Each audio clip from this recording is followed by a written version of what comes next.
Saturday morning, September the 28th, year of our Lord, 2024. We're doing lines on the Let's Not Do This podcast. You got the big O, Leon Oliver, sitting alongside two of the three unwise men. A man who looks like he got thrown out of an Eminem concert. One, Chris Green. How are you, sir? Miserable. I'm miserable every day I see you, sir, so I understand that. And then, man to my left, Scotty Too Hottie, a man who does not like fun and sat in his home and did not come out with us yesterday, but he did get to see one of the greatest losses in college football history, and I'm still laughing about it. How are you, sir? One, can we stop saying year of our Lord, especially on a show called Doing Lines? I think that the good Lord would approve of it.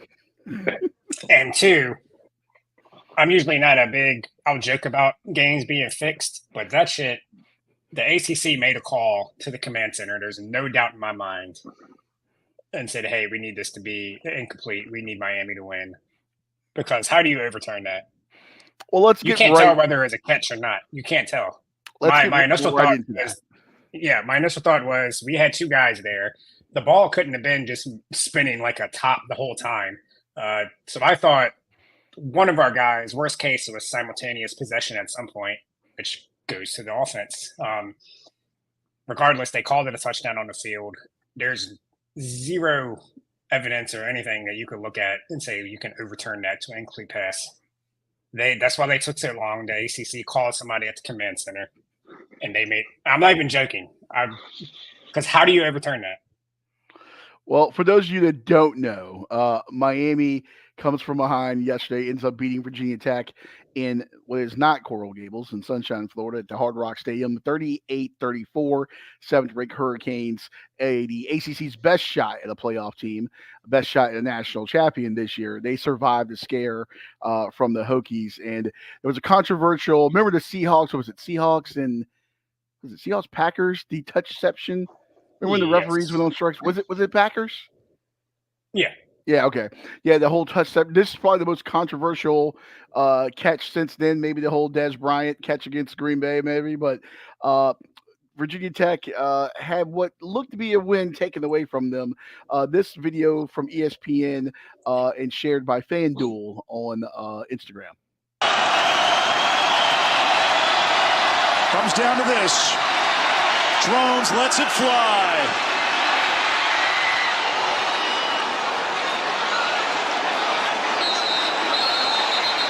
They're sorting through the carnage. Miami has it. Well, Virginia Tech has it. How do you like that? Virginia Tech. They roll it a touchdown on the game's final play. So ruled a touchdown. The referees got together for what felt like 3, 4, 5 minutes. Had a conference, then overturned it and took the touchdown away. Hokies get the loss there. I did not see Brent Pryce post-game comments because I was out with this idiot below us. But Scotty, I mean, clearly, I kind of agree with you on this one. I think whatever the initial ruling was, you have to stick with. I don't think there was solid evidence either way to overturn this thing. Whatever they called at the time, I think should have been what had stood. I just don't see where there's something definitive where you can take it away from Virginia Tech at that point. I'm sure there'll be some calls to the league office that have already been made, but I mean, that and the hill of beans ain't going to do anything for you. But just an excruciating way to lose for Virginia Tech. Yeah, you're calling the office that made the call. So what's that going to do? And Miami had 3 lucky-ass plays on their winning drive. They had a play where Restrepo, I think, was the receiver, fell down. He fell down, was on his back. Cam Ward threw the ball, and he just happened. Good play, still a lucky play. Then either the next play or the play after, they had a bad snap that rolled on the ground.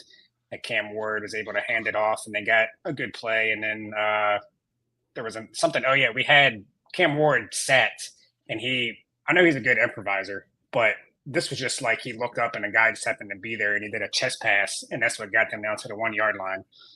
All in the same drive, all within like a minute of each other. And then that happens.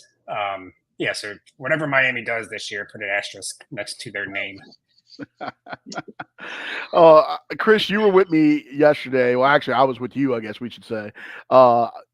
We were there. I don't know if you have an intelligent opinion on this, because your opinion yesterday, as it happened, was F word Virginia Tech repeatedly at some hillbillies that was in the bar with us. So I don't know if maybe some sobriety. I'm sure your BAC is still like 18. Your thoughts on this? I don't remember anything from last night. I'll take things Radford Coed says for 100, Alex. I had to wake up. I had to check the score when I woke up at 6 o'clock this morning thinking I was going to puke. So I don't remember that play. I remember Virginia Tech scoring at some point, and that's all I remember. So I don't remember watching it live. That's how our night went last night. Yeah. Much better. My podcast bet hit. So there you go. I haven't checked my my bet either, Scotty, but we'll get to the bets here in just a second. Yeah. I think mine hit too. I had the under on Rutgers, right? Chris was the only one that didn't hit, but he was on the right side of that bet too. Washington was a better team last night. Just their kicker missed 2 easy field goals, and college kickers, man. Hey, Tony Soprano still lives. In fact, I don't have that clip in front of me right now, but you know what? For the rest of this season, until Rutgers loses the game, if they stay undefeated each week, I'm going to play that clip where he's like cheering at the soccer game, and like the closed captioning says like, well, in the meme it says like cheers in Italian, something Italian indistinguishable or something like that. I'm telling you, Taylor rolls, pork rolls for everyone. Let's get it going. I'm all about this Jersey team right now. I'm all about it. Rutgers, the State University of New Jersey, by the way. That's why I'll be fading them next week. Of New Jersey. I don't even know who they play next week. But we can put it. I already looked. We can put it on the board. I think they're playing Nebraska. I think it's at Nebraska. Okay. That's gonna be one of my picks. I'll just go ahead and say that. I'm taking Nebraska next week. Well, you can go ahead and load that up for next week. All right, Scotty, you got the sheet there with our awful records and all. If you want to bring that in before we go to this week's picks and see what everyone has. I think you and I slightly got better, I think, over the week. Chris, we're can you see this? Yes, we need to make it bigger. Okay. So we all pushed the Cowboys. Again, we could say maybe that game was fixed, but just being facetious on that one. Brandon Aubrey, the next Justin Tucker, all of a sudden misses a field goal to put them ahead by 8. But yeah, we all pushed on that one. And then last night I was on the Hokies. You had the under in the Washington game, Leon, and Chris kind of got robbed on Washington +2. Our total records here, still not good, but sadly enough, we are getting better. Leon, you're ahead of me by a half a game. I'm ahead of Chris by half a game. So yeah, still not good when our best record is 13, 17, and 2. But can't make it up in 1 week, so. That's correct. My record looks more and more like the Columbus Blue Jackets record will probably look once this NHL season gets underway there. So, all right, well, let's go to this week. I keep forgetting to bring in that goddamn transition for the betting from our other podcast, but what are you going to do? We'll start with college football today. Let's take a look here as I can navigate to the banners here. And also put in our little lower third here because I'm tired of looking at Chris's McLovin shirt. There we go. Is that what all right. Oh, yeah. It's this. It actually is a pretty sweet shirt. It just looks bad on Chris because everything looks bad on Chris. Speaking of Chris, he kind of looks like him right now. Yeah, but McLovin has a job and he's smart and yeah. All right, we'll start with Chris here. Chris, SEC. I don't know if you know where Ole Miss is. Do you know where it is? Mississippi. Oxford, Mississippi. Lovely town, sir. That's in the old Mississippi. But you're going with Kentucky and Ole Miss. Rebs laying 16 over under 52.5 noon on ABC. By the way, have you seen what Ole Miss is doing for the field for this game? No. Let's see if I can find this real quick while you give your thoughts on this game. I don't remember giving picks to you, so I don't know what's going on. Hey, you're go gonna with do Ole good. Miss. Yeah, you're gonna do Ole- real great today. Ole Miss is by far the best team in this game. Kentucky sucks. Ole Miss minus 16. That's an easy number for them to hit. I have no analysis today. I'm worthless. Ole Miss hasn't really been tested so far this year. I mean, they've beaten up on the children of the poor that they've played so far. I mean, obviously Kentucky has their issues offensively, especially throwing the ball. Kind of need your quarterback to be able to complete passes down the field. They played Georgia tough, but in the last couple of years they've always played Georgia tough. But I think it's going to be a long day for the boys from Lexington, Kentucky here. And Ole Miss, they like to do different stuff. They got the cool uniforms, and Lane Kiffin and everyone's always talking about come to the SIP and everything. Well, they're taking that theme. Is someone landing a Harrier jet somewhere? What is that? I'm hearing that too. I have no idea what it is. Maybe it's this fan here. Okay. Yeah. I'm like, are you on the deck of like the USS Constitution or something? Like, Can you hear it now? no, it's gone now, No, thankfully. it's All right. All right. So Ole Miss going with a SIP themed end zone here. If you guys can see that. What does that mean? So they're calling it, instead of Mississippi, Lane Kiffin and them, they've been calling it the SIP. And they got shirts and stuff saying like "Come to the SIP" and all this stuff. Well, they have the SIP in the end zone, as you can see, and one is in the red and the powder blue, and the other one's the powder blue end zone with the red, the SIP on there. I actually think that's really cool, and the recruits have kind of been playing into it. You've seen a lot of merch and stuff with Ole Miss calling the SIP and that whole hashtag "Come to the SIP" when they're recruiting. I actually think it's really cool. Look that they're doing there, and I like that Ole Miss is incorporating that powder blue look more. Sure. Yeah, I just thought that was neat. I'm a dork. Scotty, Y'all should have been on the SIP last night instead of the chug. Oh, boo, boo. Any I guess any thoughts on this one? I haven't looked much at this one yet, but just first initial thoughts, I would probably lean Ole Miss. Kentucky coming off a moral victory. I just spilled coffee all over What was myself. that? Good job. That was my coffee. Wow. You guys. Glad I didn't go out. That was a hell of a sip right there. Great job. Yeah, Mississippi, too much firepower. They'll cover it. Literally, I'm sitting here soaked in coffee right now. My wife is going to. She's going to love this. Did you bet BYU? Did I bet BYU? It's a soaking joke. Never mind. Oh, Next. boo. Jeez. All right. Sip in the soak. Let's go. All right. That's a great bar name. I'm going to pull this out real quick while I make one little adjustment on your graphic here, Scotty. That's what she said. Minnesota, there is no capital I in Minnesota there, sir. So it's all about the I. The battle for the little brown jug, because like every goddamn Michigan rivalry game has some sort of trophy that they play for. Do you guys know the origin of the little brown jug?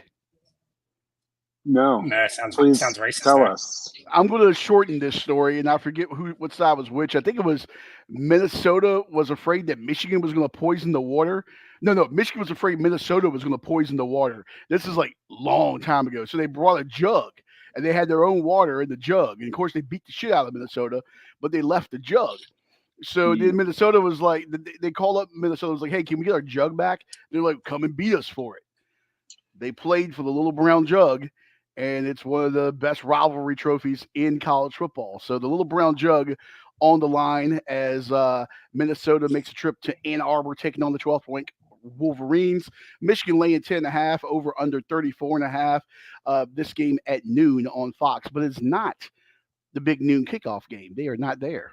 But yeah, there we go. Chris, your thoughts? I have none. Let's go with the over. 34.5 that's a very small number. I got nothing. Like I said, I don't remember giving you my picks. I have no idea what's coming next. Good Lord. This is Lord, I apologize. Scotty, your thoughts on this one? Hold on, if you're talking to me, I accidentally hit the Siri thing on my. Give me a second here. This is a All Travis. right, I can hear. I can hear you now. Okay, a Travis Sham mockery. Did you come to me on this? Yes, I came to you on this. Okay, so this was actually the fourth game on my board. This would have been my fourth game, and oddly enough, I was going to take the over too. I probably will bet this. It's probably going to be an ugly game, but I think Michigan's going to be able to score enough points to hit the over on this. I don't know if they fought the hurricane. I have no idea where the hurricane's affecting or not. This It keeps game, taking. This is not going to the Hurricane's not going to Michigan. Is it okay? I don't know. It could have been close enough. I don't know, man. It's. They said every game. They said every game, even close to the East Coast, has at one point the Hurricane's going to affect this game, and then no, it's not. Yeah, I mean, it was such a massive system. There's some outer bands of precipitation that's going to be there. But unfortunately, by the way, thoughts and prayers to our friends in the state of Florida and Georgia and central to eastern Tennessee and western North Carolina. All those folks have taken it on the chin there, unfortunately, thanks to the hurricane. But yeah, we'll see what the weather is going to impact a lot of games on the East Coast. You are right about that. Yeah, Minnesota gave up 31, I think, to Iowa last week, and the new and improved and Hawkeye it wasn't because of but it wasn't because of their passing game. They just ran the ball down their throat, which is what Michigan is going to do. So yeah, I kind of like the over too. I agree with you on this one. I think Michigan has found an identity for themselves. Minnesota, I don't know what to make about this team, but I think Michigan's going to go out to impose some will. Show who they are. I think you're going to see them just ground and pound, beat the hell out of them. Wouldn't be surprised if this is like a 27-10 kind of game or something like that for Michigan. But yeah, I think the over hits here as well. And here is a picture of the little brown jug for those of you that have never seen it. As I said, one of my favorites rivalry trophies in college football. You can see that there. And it's got the Michigan logo on one side, the Minnesota logo on the other side, and they have all the scores going down the side panels there for the little brown jug. So you'll see Michigan hopefully lift this thing. I was a little worried you were going to show a picture of your little brown jug. Hey, my brown jug is much bigger, sir. There's a lot of alcohol in there. But yeah, little brown jug, one of my favorites in college football. All right. Coming out of that, and then Chris, the last one on your card, will hold off because we all have the same game here. Wait, so fantastic. I know what that game is. What's that, Scotty? Never mind. I was going to say maybe we can. I forgot we're all doing one of the same game here. Yeah. I was going to say let him guess to see if he can remember what game he I remember that. There's zero chance he remembers. I don't know. If I hope he slept in his house last night. I mean, it could have been a swing set or something outside. I don't know. I woke up in my bed. Okay. Was there an animal with you this time? Deer, oxen? No. Okay, good. All right. So moving to the SEC, we got Oklahoma making the trip to Jordan-Hare Stadium, taking on Auburn Tigers. 1 point favorite over under 44.5. Oklahoma might need Scotty to play wide receiver this week because their whole goddamn receiving core is nicked up right now as they make the trip down on the plains there. Scotty, your thoughts?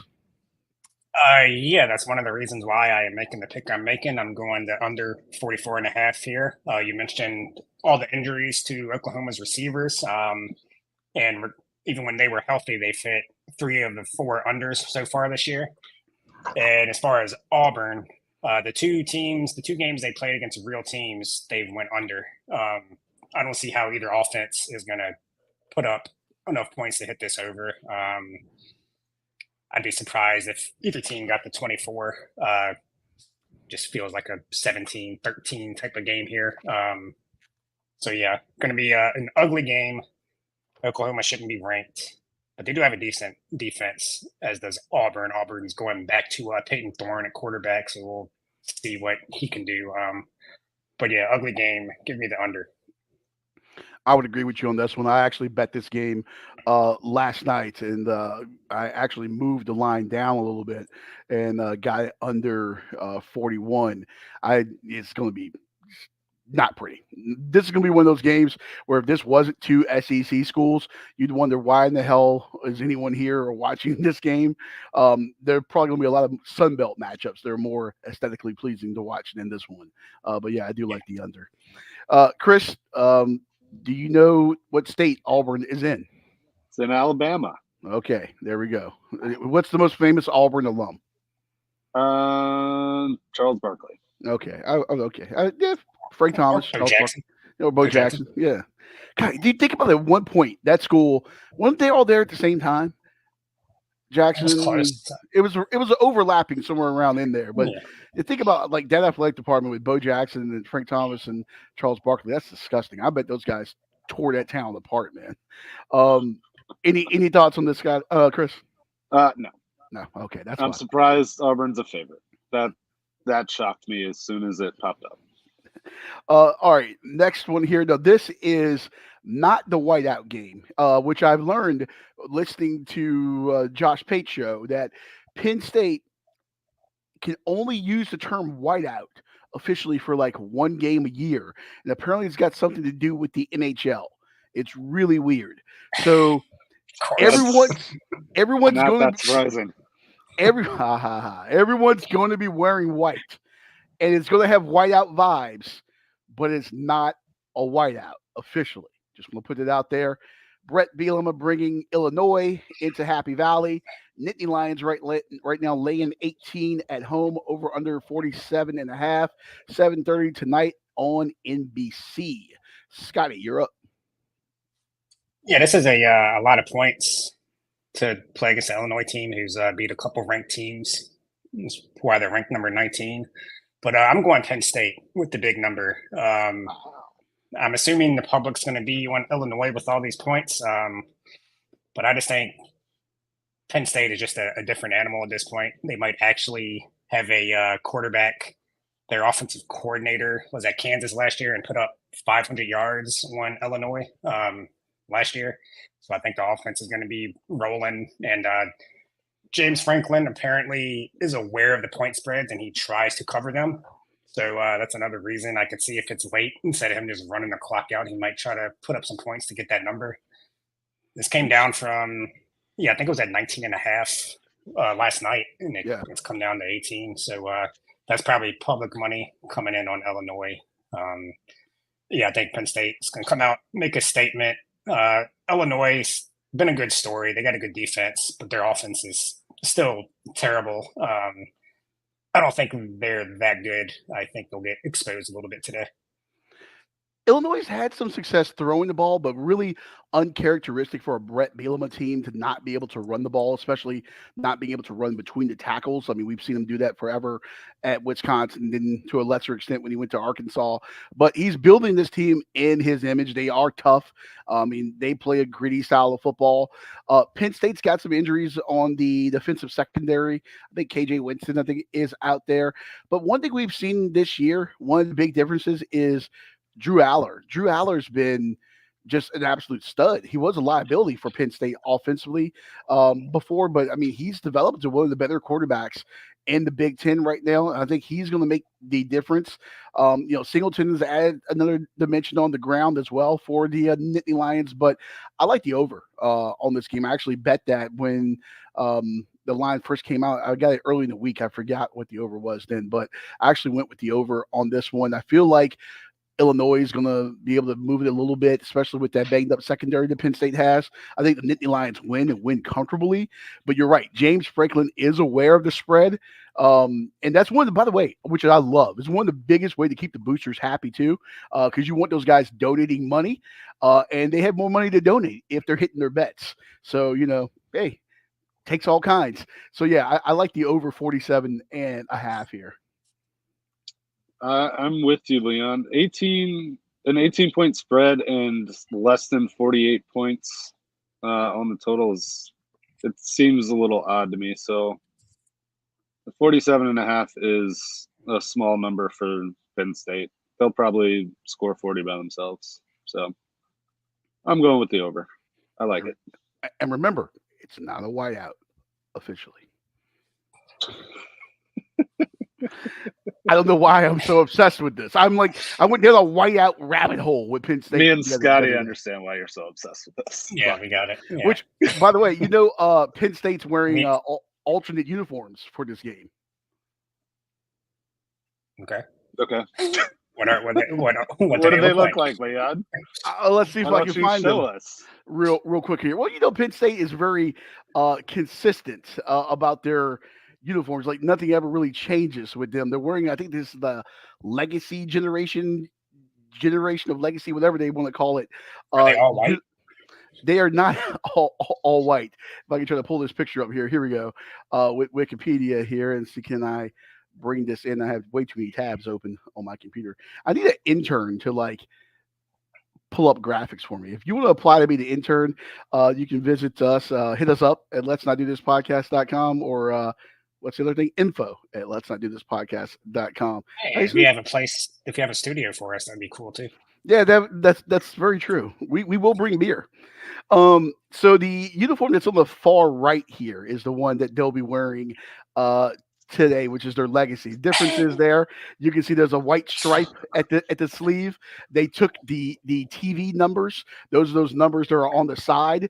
The TV numbers come off, and then they have a number that's on the helmet. Very subtle.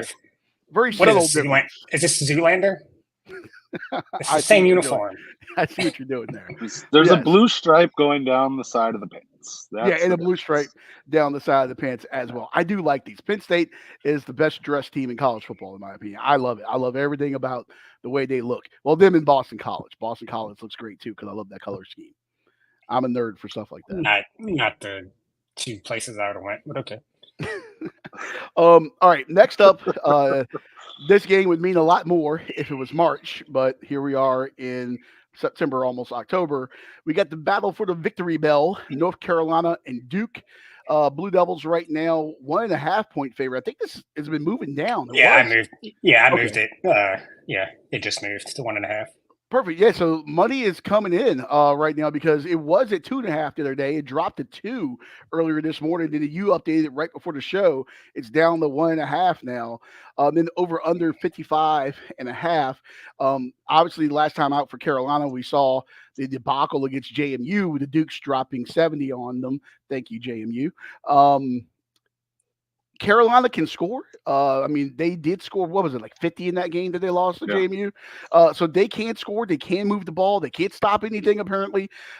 Duke hasn't done a ton offensively. Their defense is tough, man. Manny Diaz has got them playing very tough defensive football that they, inherited from Elko. Obviously, Mike Elko laid the foundation there before he went to A&M, but he had to recruit and maintain those same guys, re-recruit a lot of them, get them to stay in Durham. Then they brought in some decent transfers. If you look at Duke's numbers defensively, they look like a really good defensive team. But then you look at who they beat. They haven't beaten anyone like Northwestern and I think Elon. And this is the biggest test they faced so far offensively. It's a rivalry game. Carolina's got something to prove, especially coming off of last week. Mac Brown, this is the kind of game that he usually wins because if you make Carolina a double-digit favorite in the game, they're going to lose outright. This is the kind of game that Mac Brown wins. I'm going to stay away from a side on this, but I am going to go with the under on this. I think Duke's defense manages to dial it back a little bit, and I think the Blue Devils are going to try to run that ball a little bit too. So I'm going to go under 55.5 on this one. Yeah, I guess I would go the under. I didn't have a good read on this one. Something tells me that Carolina is going to end up winning this game just after that debacle last week. They're going to put up some points. I don't know if Duke's going to be able to match them. I don't know. North Carolina beat Minnesota, even though they probably shouldn't have. Duke kind of feels like a Minnesota type team. I don't know. I'll probably stay away from this one. Remember, the stadium staff there at Minnesota thought that they won that game because they set off the goddamn fireworks with the missed field goal. That was a bad look there. Chris, do you know where either one of these schools are? They're both in North Carolina. Yes, the very short trip. What is it, like 8 miles from Chapel Hill to Durham? or something like that. Something like Any thoughts on this one? North Carolina's coming off just utter embarrassment. Who the fuck gives up 70 points? To JMU. a group of 4. Yeah, it's Group of 5. Group of 5, 4, whatever. North Carolina, big. Okay, like the Tar Heels here. Now this game, a lot of people are going to be like, "Why in the hell are you picking this game?" This is one of my favorite rivalries in college football that no one knows like anything about unless you're from that state. And that is going to be the Rio Grande rivalry here, which I believe also is known as the Battle of I think it's the Battle of I-25. I forget. New Mexico State has a couple of rivalry games that have they're named after roads or whatever. But anyway, so you got Bronco Mendenhall, and yes, this is the Battle of I-25 as well. So Bronco Mendenhall, his Lobos, they're winless. They're coming into Las Cruces right now, taking on New Mexico State. Aggies struggling right now on the season under their first-year head coach, Tony Sanchez. Remember, Jerry Kill left that staff, went to Vanderbilt, took that quarterback, Diego Pavia, with him. Scotty, do you remember Diego Pavia? No, who's that? Enlighten us. I think he's still outrunning Virginia Tech defenders somewhere right now. By the way, when Tech fans go to sleep this year, they're just going to see Diego Pavia running all around the half-built Vanderbilt Stadium, and then Miami's whatever that was last night. Those are two good nightmares so far, and then just watching their team in general is a nightmare. So they got that going for them. But anywho, back to the game here. This game has been a turning point for New Mexico State the last couple of years. Both teams right now in need of a jump start. Lobos 0-4, Aggies are 1-3. New Mexico State the last couple of years have won this game and then turned things around. Back in 22, they won this game. They went 5-1 down the stretch. They beat Bowling Green in the Quick Lane Bowl. Last year, they win this game. They go 8-1 down the stretch. They lose the CUSA title game, played in the New Mexico Bowl. New Mexico State going with Santino Marucci at quarterback, his second start. He's a Wake Forest transfer. Struggled last week. It was only threw for like 74 yards, a TD, and 2 picks. But he should have more protection. They're getting a couple guys back on the offensive line this week.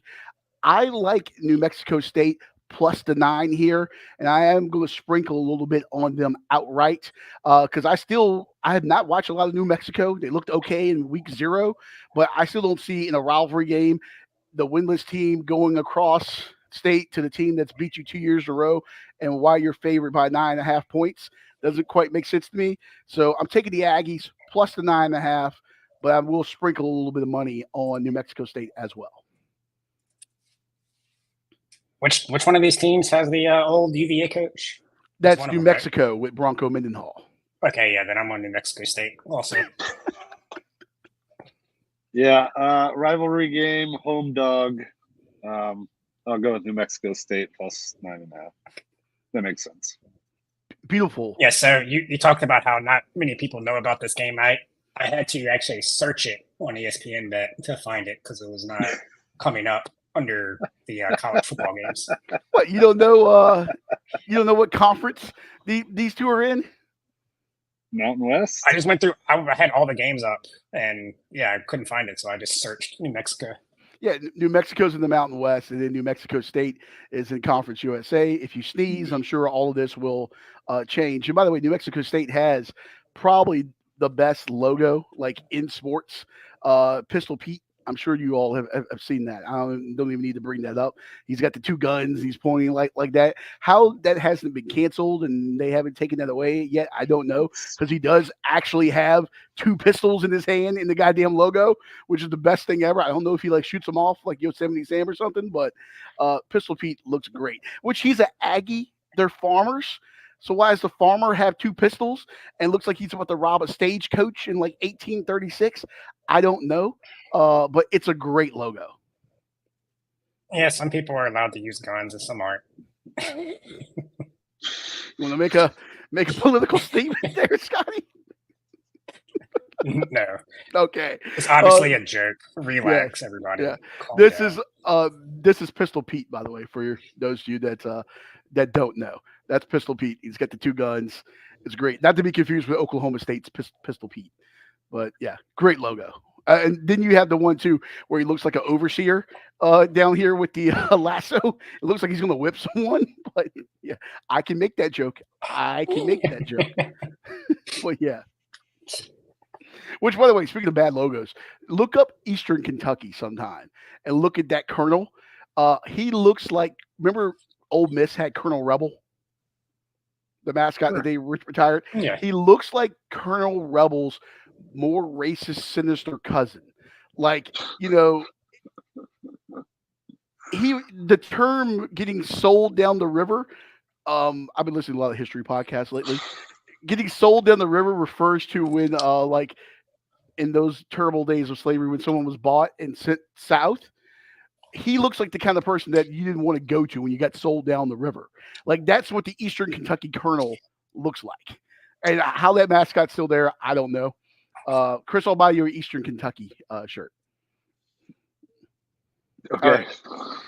Let's go to the If last they game. ever start getting on TV, maybe they'll have to change their mascot. Eastern Kentucky, by the way, Richmond, Kentucky. Little tidbit there. All right, so the game of the week here, we're all on this one. We got Georgia and Alabama. Lines come down a little bit on this one too, Scotty. It's at now Georgia -1. Wasn't it like 2 points earlier or something, I want to say? Yeah, it's kind of been bouncing around from, I think it was at -2 for Georgia at one point, and I think it might even went to -1 for Alabama, and then it was a pick 'em. Okay. Kind of just moving around a little bit. So Dogs given the 1 point there, laying that 1 point on the road in Bryant-Denny, taking on the 4th-ranked Crimson Tide. Over/under is 50.5, 7:30 tonight on ABC and ESPN Plus. Chris, since your thoughts will be the shortest, I'm sure I will start with you on this one. All right. Going with the home team here, Alabama. They got the better quarterback. Georgia hasn't looked like Georgia, especially against Kentucky. So Alabama's defense is better than Kentucky's. Georgia's probably going to struggle a little bit. I'm sure they have some players that are suspended due to reckless driving. So give me Alabama straight up. I don't think the players drove the team bus there. I don't think they actually drove it up. They haven't had an infraction in like 2 weeks. So Yeah. cut them some slack. It's like the Simpsons, the power plant. It's like, no injuries in like 1 day, and then like the thing resets itself. Yeah. No speeding tickets this week. Georgia football. Put down a bumper sticker. Scotty, you're up. Yeah, so this is not going to be unanimous. I'm going Georgia minus the 1 point. Georgia has lost 2 games since 2021. They have both been against Alabama. So add that to the fact that Alabama cost them a playoff berth last year, and also the comments that Jalen Milroe made, I think it was post game or maybe the next day, basically calling Georgia out for quitting, said they didn't want it as bad as the game went on. And Georgia has not forgotten those comments at all. It's something they're talking about. So yeah, I think they have the motivational factor. Michael Williams is a game time decision. He didn't play last week, but I get the feeling he's going to play. I think they're going to have the advantage probably on both lines, offensive and defensive. I just think they're the better team. I'm not so sure about Milroe being the better quarterback. Maybe he is. I don't know. I don't think it's going to matter. I think Georgia's going to contain Milroe this year. And yeah, give me Georgia -1. For me on this one, I would agree with you with Georgia -1. I just don't fully trust this Alabama team yet. And I will say the coaching edge, I'm just going to by default go to Kirby. But Kalen DeBoer is a very good coach. One thing I will say that's going for Bama is, especially defensively, they have a new, I forget the defensive coordinator's name, but it's a new DC. It's not Nick Saban's defense anymore. It's different. And Kirby knew this Alabama program in and out. He was the Alabama assistant, Saban guy. We knew all that stuff. He knew how to match up against them. So this is a different look that we're going to see from Alabama than what Georgia's accustomed to. But I think dollar for dollar, Georgia has a better team, a deeper team. And even in the receiving core, they may not have some of the names that they've had over the last couple of years. players, and especially with the tight ends, there's no Brock Bowers in that room or anything. But even though they lose a guy like that, as a core, that tight end group is actually, I think, a little bit better this year. One thing for Georgia is they're not really running the ball that great. They're like 84th in the country or something like that. I think they're doing like 140 yards or something like that a game rushing. They're not doing a ton on the running the ball. I think that you're going to have to see a little bit of that. Maybe a quick strike offensively, take that crowd out early. But I don't want to put the ball in Jalen Milroe's hands either with a chance to win that game at the end. So I think if I'm Georgia, I want to play good defense and try to grind that clock out a little bit. I do like Georgia minus the 1 there to get the win, and should be a hell of an atmosphere. I mean, this game is going to be great. It's just, I'm so excited for it. And fade early. Thank you, Chris. Fade Leon. Yes. I'm really excited for it. And no, not getting political, but former President Trump is going to be there as well. So if you have tickets, get there early because A, you want to get in, but B, I can only imagine the security apparatus to get into this game. So should be a fun one. Should be an electric atmosphere there. All right. By the way, I saw his rider what they were looking for in his suite. As we know, he is a McDonald's fan. 2 of the things he was looking for that have in his suite were 2 Filet-O-Fish sandwiches with cheese. That is disgusting. 2? Both for 2. him? I don't know. I know 2 people that eat Filet-O-Fish. My mother-in-law and him. My mom eats them too. I'm sure Chris probably does too. So I had that one on the show. Yeah, and if I'm going to eat a Filet-O-Fish, 7-Eleven. Oh yeah. If I'm going to eat a Filet-O-Fish, by the way, I'm not putting cheese on it. Something about fish and cheese just doesn't go well for me. I just don't like the thought of that. All right, moving over to the National Football League. I will start things off here on Sunday. Pittsburgh going to Indianapolis. Steelers 2.5-point favorites, over under 40.5, 1 p.m. on CBS. God damn, that's coffee stain looks terrible. This one here, listen, Pittsburgh's finding a way to win, man. They're playing really good defense. Justin Fields is getting them down the field. They, obviously we saw that game against the Falcons. Chris Boswell's leg won that game. I don't think we're going to see a lot of points in this one. Anthony Richardson is very feast or famine for the Colts. I think both teams will probably have trouble punching this thing into the end zone. I could easily see this being like a 17-10 type game or something like that.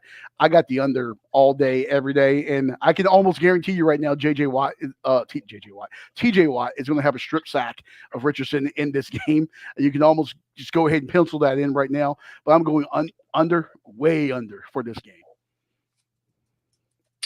Yeah, I agree with this one. I'll probably end up betting that also. Either that, I think it's going to be I don't know. I think the Colts might pull this one out. If I had to bet the spread, I'd probably take the 2.5 points. But yeah, under for sure. All right, next up on my card here, you got the Broncos coming off that upset over the Buccaneers. I still don't know how that happened in Tampa. They're getting 7.5 on the road against the New York Football Jets. Over under here is 39.5, 1 o'clock game on CBS. I think the Jets are starting to hit their stride. I think they're figuring things out offensively. We know that defense can wreck shop. I think Aaron is starting to figure things out. Lazard has looked good early on. I think his targets might drop a little bit. I don't know who they're going to match up Surtain on this week, but that's the key of figure out where he is and going away from him. Conklin, the tight end, has looked good. And that 2-headed monster that they have at running back with Hall and Allen for the Jets takes a lot of pressure off of Aaron Rodgers and allows them to run the ball. And then also they, are both pretty good pass catchers. You can dump it off and allow them to make plays. I like New York. I like them minus the 7.5 here. This Jets team, if Aaron can stay upright, if he can stay healthy, this is going to be a dangerous team. I'm telling you, in the AFC, I like the New York Football Jets minus 7.5. Yeah, the Jets look good. I hate it. But yeah, the Broncos, that was a fluke last week. They suck. So Jets probably win by double digits. Yeah, I've already locked the under in this game also, 39.5. I I don't know. That hook kind of scares me, but I think the Jets are probably going to end up winning by 2 possessions. Yeah, I don't know. What's the Blues Traveler saying? Like the hook will take you away or something like that within the The song? hook brings them back. The hook brings you back. That's what it is. Yeah. Look at you with the Blues Traveler. Did not expect you to know who Blues Traveler is. Look at you. Oh yeah, man. That's my John- childhood. John Popper would be proud, sir. Is he still alive? I love a good harmonica solo. Is he still alive? I believe so. Okay, I think they're still touring. I feel like that's the kind of person if someone told me was dead, I'd be like, okay, that makes sense. You know? That's one of the whitest things I've ever heard, Chris. All right. I love a good harmonica solo. At the farmer's market while I buy some kombucha. All right. Last game on my card here. The Commanders, have they changed the name yet? Shut the fuck up with that stupid ass joke, man. I just want to make sure. Okay. You ask every. I know. I think if you, week. yeah, I I think just if wanna you make make that joke one more time, I think you get a football team T-shirt. All right. So the Commandants in Arizona, they're taking on the Cardinals. Cardinals laying the 3.5, over unders 48.5, 4:05 p.m. on Fox. This is going to be one of the more fun games to watch. I think points on Sunday. I'm going over on this one. Kyler Murray's looked good. Marvin Harrison Jr. is looking like Maserati Marv. He's making big plays for that team. Then Jaden Daniels, I mean, like, he looks like the real deal. He's making plays with his feet, and we saw that arm. I mean, my God, I'm still thinking about that throw that he had was on that post deep on Monday Night Football. Like, his arm is amazing. I like a lot of points in this game. I like what Brian Robinson Jr. does for Washington, and I think they can get the ball to McLaurin. I like points in this one. I wouldn't be surprised to see this game be like a 31-28 kind of game or something like that. I'm going to with the over 48.5 here. Yeah, I actually disagree with you on this one. I'm waiting to bet this one because I think that total might go up because the public's going to probably agree with you. Obviously, both of these teams have been in some high-scoring games. Jaden Daniels did look phenomenal. I'm trying not to get my hopes up again until he puts 2 years together. But yeah, this has the feel of a can't miss over where 2 high-flying offenses come in and then they just kind of underwhelm. That's the feeling I get in this game. So I'm going to see if it hits that 49 mark. If it does, I'll bet the under. I might bet the under anyways. Yeah, but yeah, it should be a good game either way. Let's see if our offense can put 2 weeks together. Yeah, I'm with you, Scotty. I'm scared to dive in completely here. I think it's probably going to end up being a 2017 game. Because that's what we do. So I'm not getting too hyped up about Daniels yet. Cardinals look good, but they're still the Cardinals. So I'm with you, Scotty. I think if it goes up, I would take the under. I'll probably take the under anyways. All right. I'm just waiting for the letdown. Yeah, there's too many parallels with RG3 still. I will say with RG3.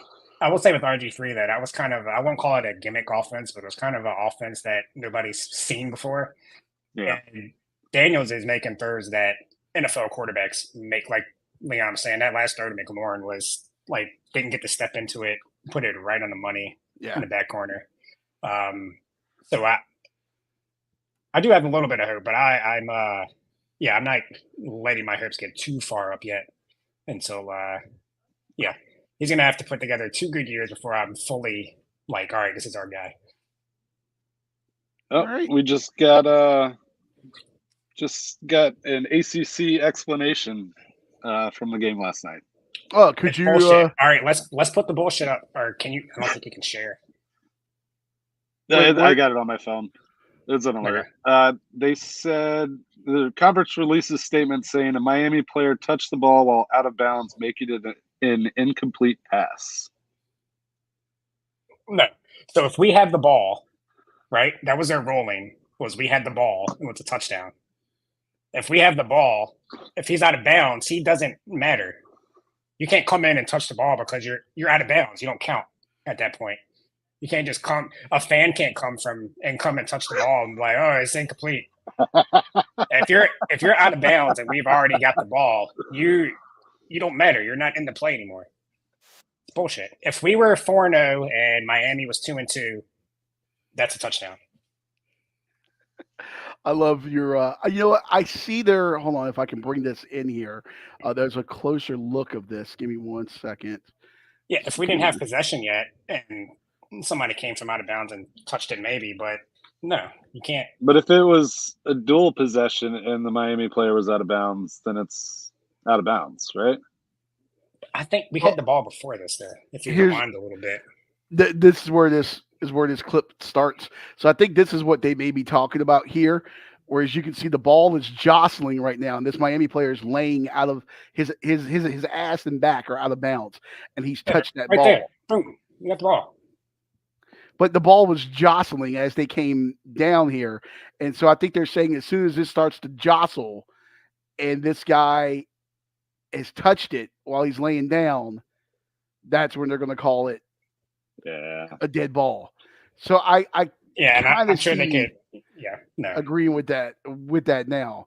But I guess you're saying that you're trying to say that the Virginia Tech receiver had possession on the way down. It didn't look like he fully secured it. Remember, you can't say whether or not but before that if we had the ball. Yeah, if we had the ball.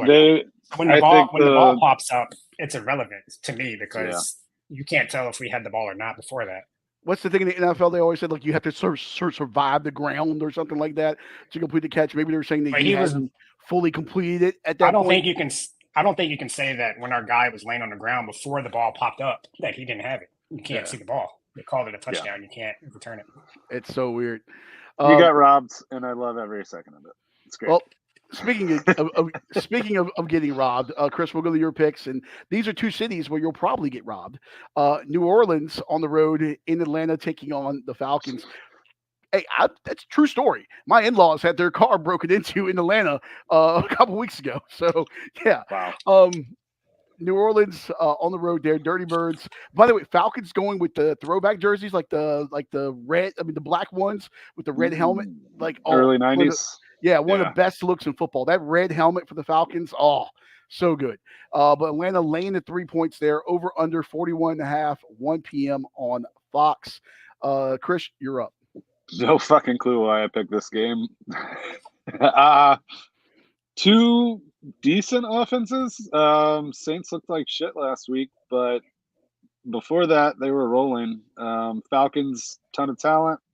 Why not the over? 41.5 is a light number for these two teams, I think. Scotty, any thoughts? I'm going to type this in here. Yeah, I don't know. Chris Olave, I guess half of my fantasy teams is picking up injuries in practice now. But I think his status is going to mean a lot for this game. I kind of like the Falcons for some reason. But that over-under, if Olave plays, I like the over. If not, I think the total might drop. But I think I would still like the under just because, well, I don't know. I think I would even be more in on the Falcons. Because Olave hasn't had a great year yet. He's been solid, but he opens things up for Rashid Shaheed and the other guys. So I would wait to see if he's going to play or not. If he plays, I like the over. If he doesn't, I like the Falcons minus the 3. I actually like the Saints plus the 3 points here. I think last week was a bit of an aberration. I like the way they played defense. I think Derek Carr will bounce back. Despite how awesomely dressed the Falcons will be, I'm going to take the Saints plus the 3 here. And this was a real tweet, by the way, from the Falcons. On my mama, on my hood. That was a real tweet from an NFL team. I don't know what any of that means. But I assume that the kids do. But yeah, that's what they're wearing. I'm pretty sure it's a rap song, and if you see the last name on the jersey. Okay. Look, I'm the boomer of this podcast. Okay, I don't know. Did you see that some social media tweets. It was for Michigan. It was another college. I forget what it is, but it was basically players standing in water, No. like because of the hurricane. It was it might have been Colorado.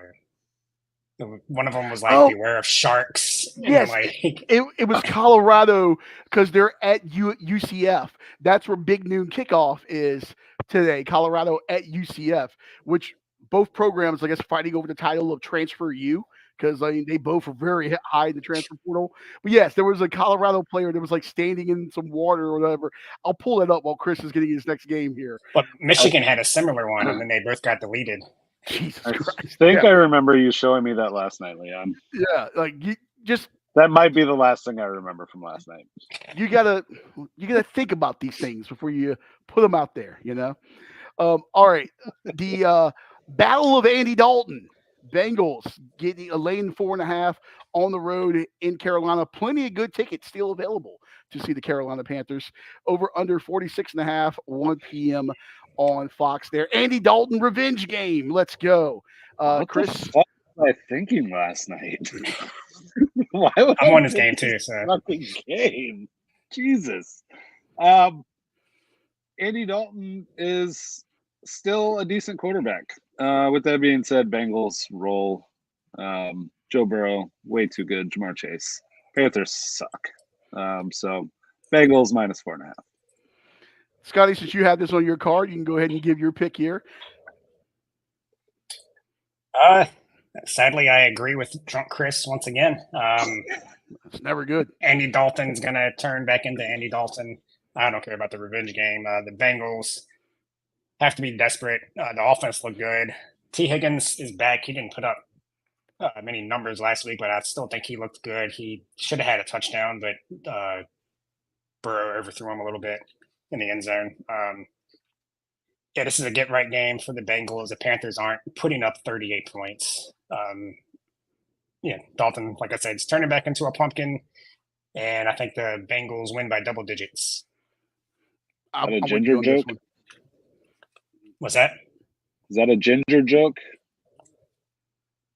No, Pumpkins are orange. Yeah. Oh, okay. I see what you did there. I see what you did there. I would agree. I have not bet this game. I will bet this game as soon as we're done with that. Yeah. Cincinnati minus the 4.5 easy. This is going to be a blowout. Yeah, I actually got him. Yes, I got him a couple of days ago at -4. So there you go. All right, and then the last one on your card here, Christopher. You have the Browns and the Raiders. There's actually an episode of The Fresh Prince where Will was going to go to a Browns Raiders game with Lisa, his fiance's dad or whatever, and something happened and he couldn't go. And I never forget, he was like, "Oh, same game next year." And I was like, "They don't play every year." As a kid, it drove me nuts. They're not going to play them the next year. This isn't real. But yes, Browns Raiders. Maybe Will Smith and Lisa's dad will show up. No, probably worked out well. Well, you know what? Lisa should have married him actually, because she could have just been gallivanting around town like apparently Will Smith's wife does. So you got that going for you. But yes, Browns laying 2.5 in Vegas, taking on the Raiders. Over under 36.5, 425 on CBS. That was my Chris Berman Raiders impersonation. It was quite terrible. we got it. Yeah, we got it. Yeah. What the fuck was I doing last night? Oh, you set yourself up for a joke, and I didn't take it.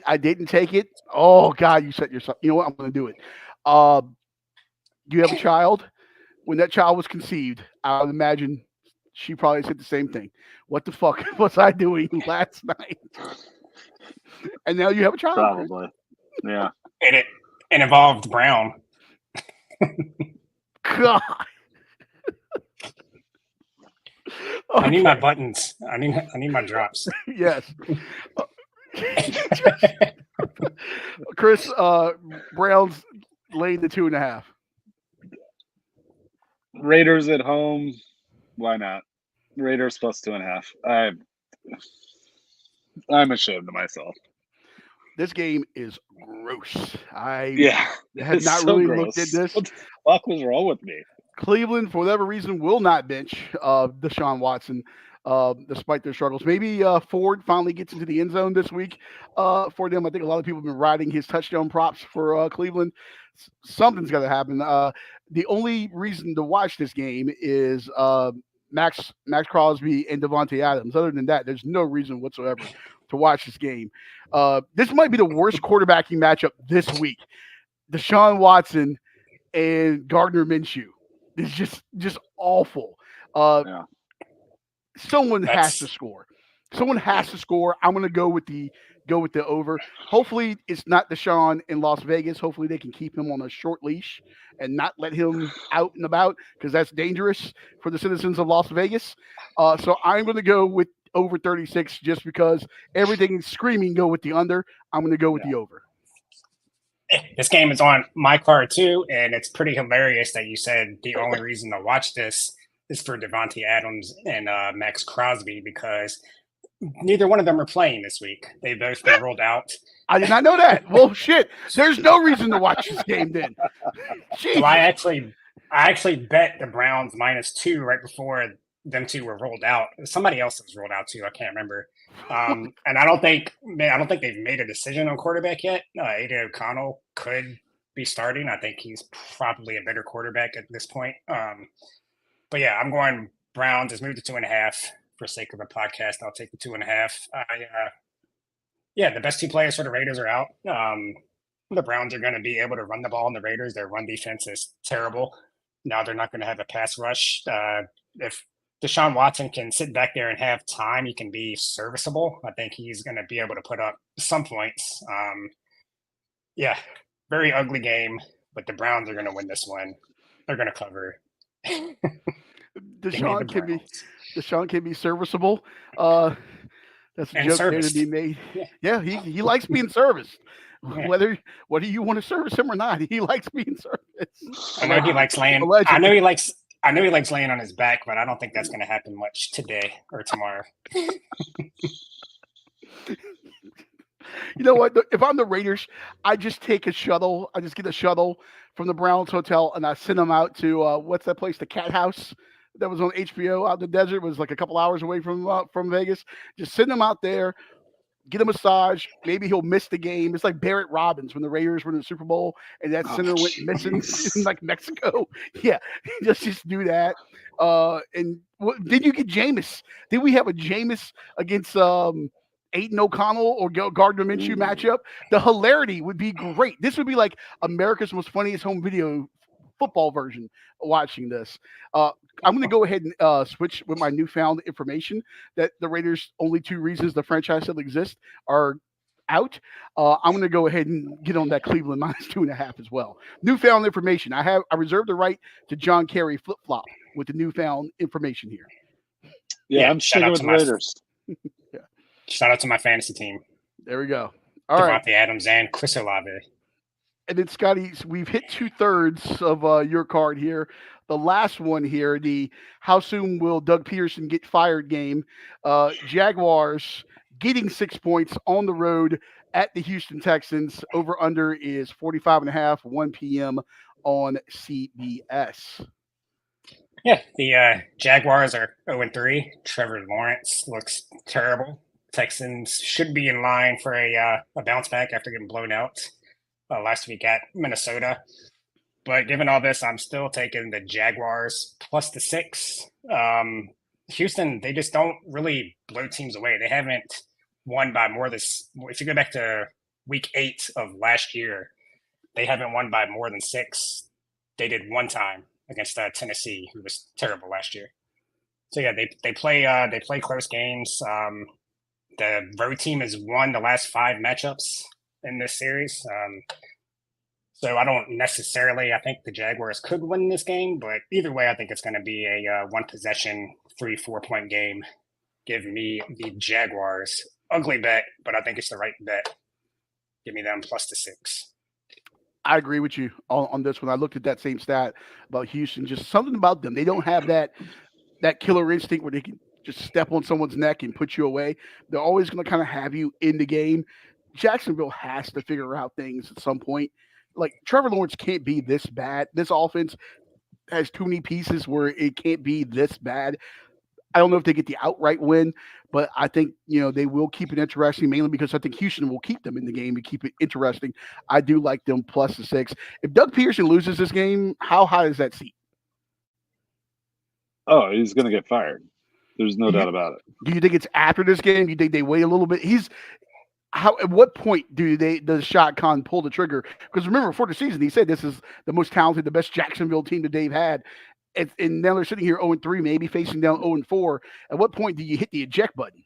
He's going to have to hitchhike back if they lose this game. They're not going to fire him yet. He's absolutely on the hot seat, but it's too early to fire anybody, especially after a loss to probably the favorite in the division. Yeah, you can't fire him after that. All right, so you got Jaguars plus 6 here.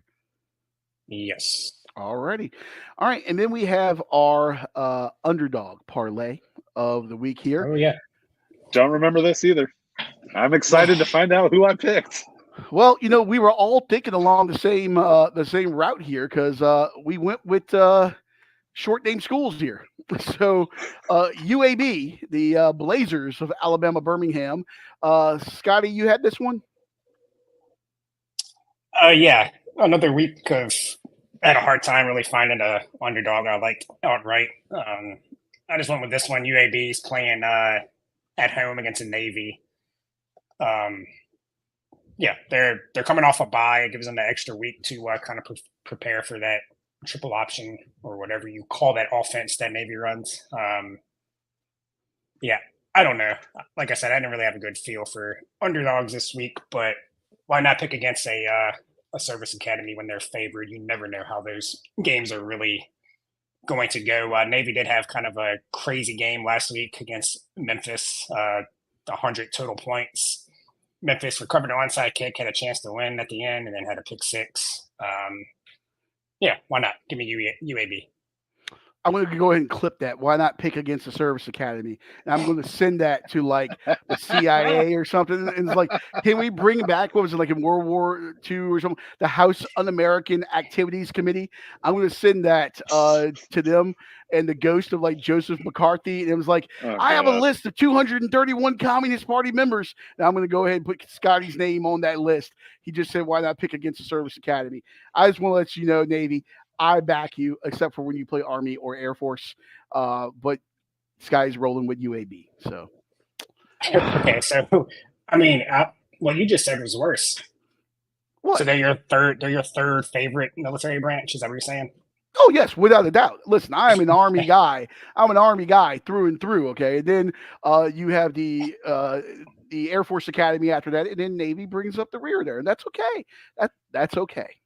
Yeah, and also Navy plays Air Force next week, so maybe it's a look-ahead spot. Also, I'm excited. Always love those games with the Commander-in-Chief trophy at play there. I'm excited for that next week. It'll probably be on my card next week. All right, next up, Chris, you had TCU. Do you know what TCU stands for?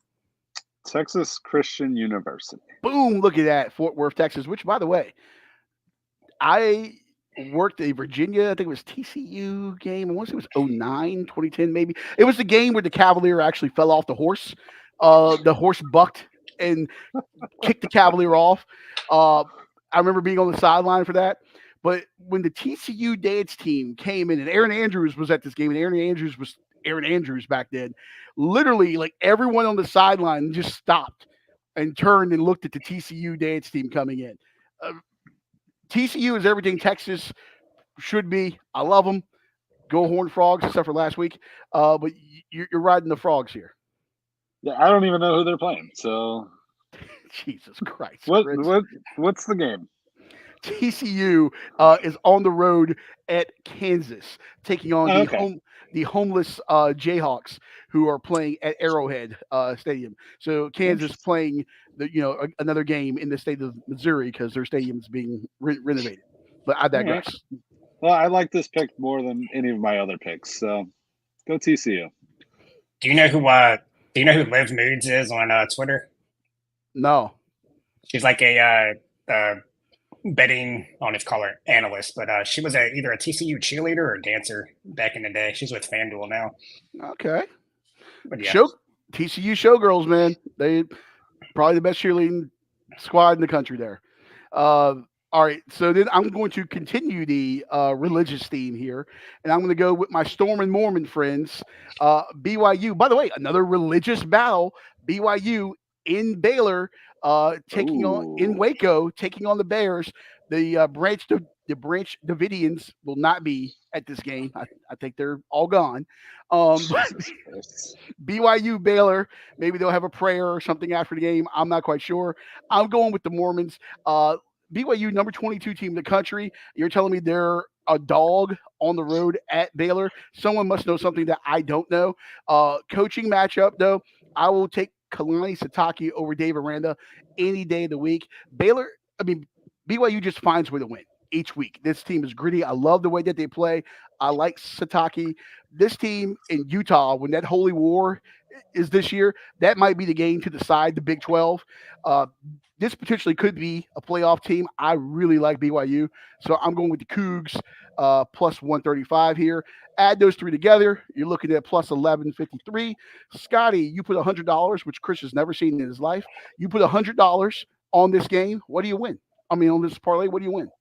You will win $1,153. And you did bet BYU. I did bet BYU. Yes. So my second joke was true. Yes, I was. That's why I was playing it off, because I didn't want to tip my hand there. That was my Lady Gaga poker face right there. Yeah, I don't know. The line scares me. It is weird that Baylor is favored by this much. So, like you said, maybe they must know something we don't. But yeah, go BYU. Is it your poker face or your soaker face, Leon? Ooh, that's a spicy meatball. I'm going to go ahead and leave that one alone there. But also BYU, they got that Mormon. What was it? What's the TV show that all the girls like now? Was it Mormon Wives or something like that? The reality show. Oh, I know what you're talking about. I've seen it on one of the streaming sites. Yeah, they're like it's hot. Pop up. They're like hot Mormon wives on like a reality show or whatever. I need to join that religion, by the way. I can get like 3 more. Very wives. Scandalous, from what I hear.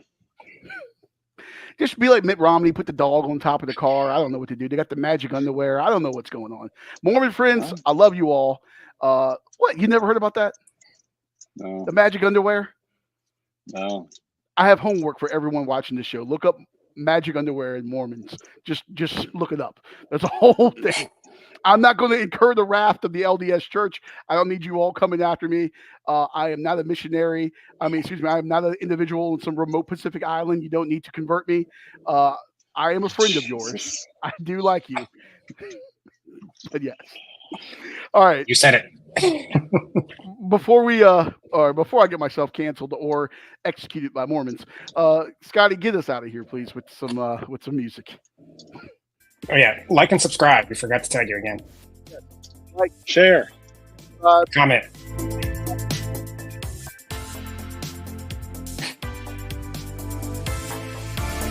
Go Mormons.